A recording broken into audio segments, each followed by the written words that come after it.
আসসালামু আলাইকুম এভরিওয়ান, সবাই কেমন আছেন? আলহামদুলিল্লাহ আমি অনেক বেশি ভালো আছি আজকে। আজকে আপনাদেরকে দেখাবো আমার বান্ধবীর ছাদ বাগানের কিছু ফুল এবং কিছু শাকসবজি।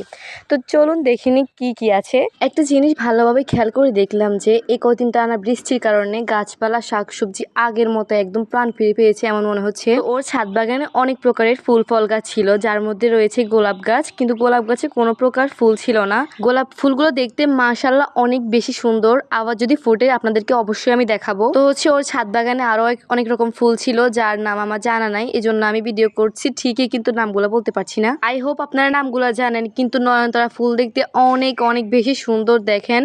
আর আজকে অনেক বেশি বৃষ্টির কারণে অনেক বাতাসও বইছিল, দেখতে তো অসাধারণ লাগছিল। আমি বসে বসে দেখতেছিলাম এবং বৃষ্টিতেও ভিজেছিলাম। ওর বাগানে শাকসবজির ভিতরে ছিল কাকরল, বেগুন, তারপর কাঁচামরিচ, নাগামরিচ। আলহামদুলিল্লাহ আমিও অনেকবার এই ছাদ বাগানে শাকসবজি খেয়েছি, ভীষণ মজা। তো আজকের ভিডিওটি আর বড় করব না, আমি এখানেই বিদায় নিচ্ছি। সবাই সুস্থ থাকবেন, ভালো থাকবেন, আমার জন্য দোয়া করবেন। আল্লাহ হাফেজ।